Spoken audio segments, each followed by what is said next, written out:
Good morning guys and welcome to our channel Surya wealth creation. अगर आप इस channel पर नए हैं तो कृपया सब्सक्राइब कर लीजिए और इस चैनल को शेयर कर दीजिए ताकि आपको ऐसे ही बेहतरीन वीडियोस आपके चैनल पर आपको मिलती रहे। तो गाइस आज हम बात करते हैं, इसे समझ गए होंगे, और जिसका 19 मई को अभी क्वार्टर रिजल्ट आने वाला है। तो इसकी मार्केट कैप है 8,682 करोड़, करंट मार्केट प्राइस 1,390 रुपये और इसका पीई है 32 रुपये के लगभग। फेस वैल्यू 10 रुपये की, आरओसीई 17% है और आरओई 14.3% है। डिविडेंड ये 0.64% के लगभग देती है। ये 1 साल का चार्ट है और ये काफ़ी करेक्शन में है। अभी 2200 रुपये लगभग ये हाई गया हुआ है और 2200 से अभी ये आप देख सकते हैं कि ये करंट मार्केट प्राइस 1,390 रुपये, ठीक है। 800 900 रुपये लगभग ये अभी अपने ऑल टाइम हाई से नीचे है। तो इसके प्रोज ये हैं कि company has reduce debt, almost debt free है, और इसका जो अभी क्वार्टर आने वाला है वो भी अच्छा है। प्रॉफिट ग्रोथ है वो पिछले 5 साल में 22.3% CAGR के हिसाब से ग्रोथ हो रही है, ठीक है। अब देखते हैं इसकी कंपैरेटिव स्टडी करते हैं दूसरे जो स्टॉक्स हैं इसकी। पीयर कंपनीज़ हैं जैसे टाटा एलेक्सी है, एल&टी है, परसिस्टेंट सिस्टम है, Mphasis, Oracle, Finserv, PB Fintech, KPIT technologies. तो इसी टाइप की ये कंपनी है, आप आईटी कह सकते हैं या फिर मैसेजिंग टाइप में ऐसे ही जो सर्विस प्रोवाइडर है। आगे देखते हैं इसका क्वार्टरली रिजल्ट्स। सेल्स इसकी कंटिन्यू आप देख सकते हैं कि बढ़ते जा रही है, उसी हिसाब से एक्सपेंसेस भी है। Operating profit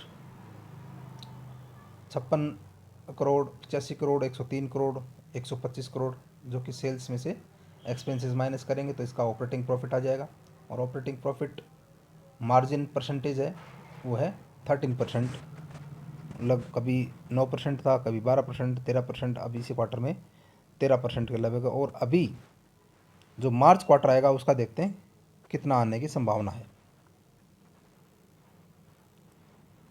profit before tax 103% जो आपकी दिसंबर के लगभग थी है, और अभी ये अच्छा क्वार्टर देने की संभावना आती है 115 करोड़ के, 120 करोड़ के लगभग ये इसका प्रॉफिट बिफोर टैक्स होगा। टैक्सेस वगैरह काट के इसका नेट प्रॉफिट हर क्वार्टर में बढ़ता हुआ दिख रहा है, आपको देख सकते हैं। पहले 17 करोड़, 15 करोड़, 23 करोड़, 33 करोड़, 38 करोड़, 35, 34, 42, 46, 47, फिर सीधा 71, 73, 85। तो अभी ये 100 करोड़ से लगभग पार दिखनी चाहिए इस क्वार्टर के अंदर। EPS 13.23 रुपीज़ का है। अब देखते हैं ईयर ऑन ईयर 2016, 17, 18, 19, 20, 21, 22। तो सेल्स भी कंटिन्यू बढ़ी है और एक्सपेंसेस भी उस हिसाब से देखते हैं। ट्रेलिंग 12 मंथ्स के हिसाब से हम देखते हैं कि 368 करोड़ का जो इस साल, पहले 220 करोड़ का था 2022 में, और अभी 368 करोड़ के लगभग इसका मुनाफा है। टैक्स वगैरह सब काट कूट के इसमें देखते हैं कि नेट प्रॉफिट इसका 276 करोड़ रुपए के लगभग ये इस साल इसका प्रॉफिट दिख रहा है। तो गाइज 19 तारीख को इसका रिजल्ट आया, आज 17 तारीख है। तो आज हम, क्योंकि उस टाइम तो सभी एनालिसिस करेंगे, आपको सब चैनलों पे आपको मिल जाएगा, लेकिन रिजल्ट से पहले रिजल्ट हमें देखने की एक इच्छा होती है, और होना भी चाहिए कि रिजल्ट से पहले, क्योंकि उस टाइम तो आपको ये जो स्टॉक अगर भागने लग गया तो उस टाइम आपको हाथ में आएगा ही नहीं। तो उस टाइम आपको और 5-10% ऊपर में ही मिलेगा आपको। तो 63 करोड़, 61 करोड़, 48 करोड़, 56 करोड़, 58, 133, 170, 276, यानी 276 करोड़ के लगभग इसका ईयर ऑन ईयर अभी इसका प्रॉफिट है। सेल्स कंपाउंडिंग सेल्स ग्रोथ देखते हैं तो 5 साल की 34% है, 33% 3 साल की है, और ट्रेलिंग 12 मंथ्स की आप देख सकते हैं कि 83% इसकी सेल्स में ग्रोथ हुई है। प्रॉफिट में भी ग्रोथ 5 साल की 22% है, 3 साल की 44% है, और ट्रेलिंग 12 मंथ्स की देखते हैं तो 73% के लगभग इसकी प्रॉफिट ग्रोथ है कंपाउंडेड। CAGR इसकी प्राइस की जो CAGR है वो 1 साल की देखते हैं तो -9% के लगभग दिखाई गई है। और अभी कंपनी ज़्यादा दिन नहीं हुए, 2021 के लगभग ये लॉन्च हुई है, 2 से 2.5 साल हुए हैं इसको भी, ठीक है। और रिटर्न ऑन इक्विटी 5 साल की 21%, 3 साल की 20%, लास्ट ईयर की जो देखते हैं 14% के लगभग इसका रिटर्न ऑन इक्विटी है। तो गाइज ये कंपनी काम करती है मैसेजिंग में। रूट मोबाइल नाम से ये कंपनी आपने देखा होगा और आप समझ भी गए होंगे। तो रूट मोबाइल काम क्या करती है कि क्लाउड कंप्यूटिंग का काम करती है। मैसेजिंग जो भी हमारे इस मैसेज वगैरह आते हैं कंपनियों के, बैंकों के, और जो भी AI टाइप में ये कंपनी काम करती है, ठीक है। बिज़नेस आपको समझ में आना चाहिए। अगर बिज़नेस समझ में आया तभी इस कंपनी के अंदर, या कोई भी कंपनी है उसके अंदर आपको इन्वेस्ट करना चाहिए। बिज़नेस के बाद में आपको उस कंपनी के फंडामेंटल्स देखना चाहिए। और हमारा रूट जो फॉर्मूला आप समझते ही है कि फंडामेंटल्स हमारे दिमाग में, और जो फंडामेंटल्स हमारे दिमाग में रहना चाहिए, और पेशेंस कहाँ रहना चाहिए, हमारे दिल में रहना चाहिए। फिर हम देखते हैं इसकी टोटल एसेट 2595 करोड़ के लगभग इसकी टोटल एसेट्स हैं। Cash flow net cash flow 137 crore के लगभग ये दिखाया गया है। और डेटर्स डे इसमें इंक्रीज़ हुए हैं। तो चार्ट में जिस हिसाब से देखते हैं कि 2200 के लगभग से ये शेयर अभी 1300 1350 रुपये लगभग आपको मिल रहा है। तो करेक्शन इसमें इतना परसेंट करेक्शन, 40% के लगभग आपको करेक्शन दिख रहा है। ये करेक्शन किस कारण आया है? तो आपने देखा कि सेल्स, क्वार्टर सेल्स भी बढ़ती जा रही है, ईयर ऑन ईयर सेल्स बढ़ती जा रही है। तो इसमें दिक्कत आपको कहाँ लिख रही है, ये आप चेक करने की कोशिश करेंगे। पहली बात तो इसके अंदर एक जो ROCE है, ये पैरामीटर आपको ध्यान रखना ही रखना है। पहले 76% था, 32%, 28%, 29%, 33%। अब देखिए रिटर्न ऑन कैपिटल एम्प्लॉयड 17% है ये, यानी हर बार ROCE इसमें घटता हुआ दिखाई दिया है।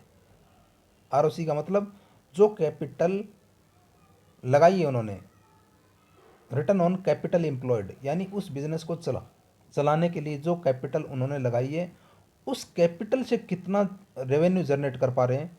तो ये हर साल उसका गिरता जा रहा है। एक कारण तो ये हो सकता है। दूसरा है प्रमोटर्स।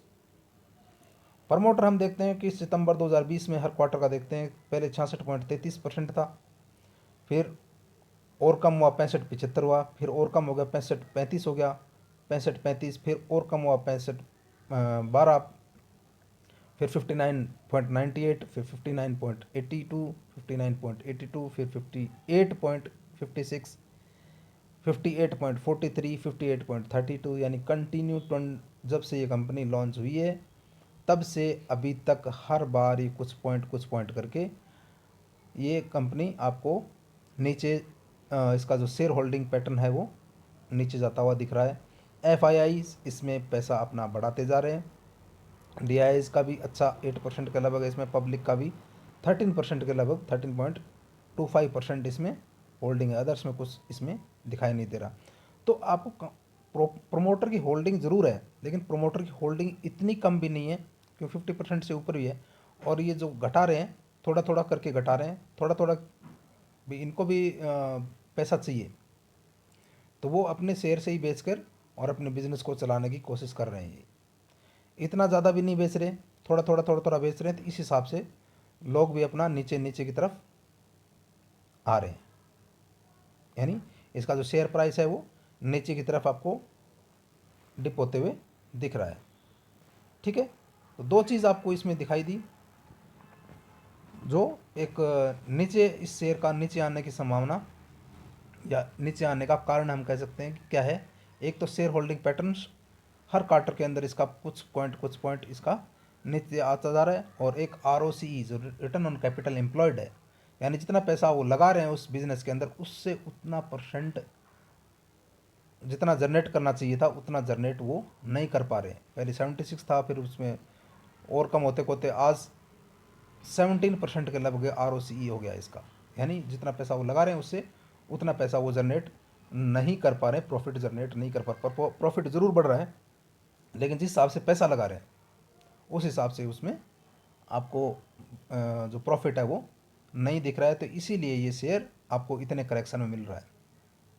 तो अगर इस कंपनी के अंदर शेयर होल्डिंग पैटर्न में कुछ गड़बड़ नहीं दिखी या कोई चेंज नहीं मिला, या अगर ऊपर की तरफ इसमें आपको शेयर होल्डिंग पैटर्न में थोड़ा सा अगर बढ़ाव दिखाई दिया, ROC थोड़ी सी दोनों चीज़ अगर आपको पॉजिटिव दिखती है, और सेल्स तो आपको आपको मतलब पॉजिटिव ही मिलेगी, क्योंकि जिस हिसाब से ट्रेलिंग 12 मंथ्स में हम देख रहे हैं तो उस हिसाब से इसकी सेल्स आपको अच्छी मिलेगी, क्वार्टर क्वार्टर भी मिलेगी और ईयर ऑन ईयर भी आपको इसमें अच्छी सेल्स आपको मिलने की संभावना है। ठीक है गाइज, तो ये और आपको 19 तारीख को आपको अच्छे से पता चल जाएगा। लेकिन उससे पहले अगर आप इसके अंदर निवेश कर रहे हैं तो पहले आप अच्छी तरह से देख लीजिए 19 तारीख को, उसके बाद में क्वार्टर। और वैसे भी काफ़ी करेक्शन में है ये, और इतनी बुरी भी नहीं है कंपनी है। आपको अगर बिजनेस इसका समझ में आ रहा है तो आप इसके अंदर इन्वेस्ट कर रहे हैं, कोई किसी प्रकार की कोई रिकमेंडेशन नहीं है। आप शेयर मार्केट के अंदर सोच समझ के निवेश करें। आपको सिर्फ एक फंडामेंटल्स और आपको समझाने की कोशिश की जाती है। अगर फंडामेंटल्स आपको समझ में आते हैं और आपको अगर इसके अंदर और भी अगर निवेश करना तो आपका खुद का एनालिसिस कीजिए, उसके बाद में ही सोच समझ कर निवेश कीजिए। ठीक है गाइस, थैंक यू। और इससे चैनल को आप शेयर कर लीजिए, सब्सक्राइब कर लीजिए। जय हिंद, जय भारत।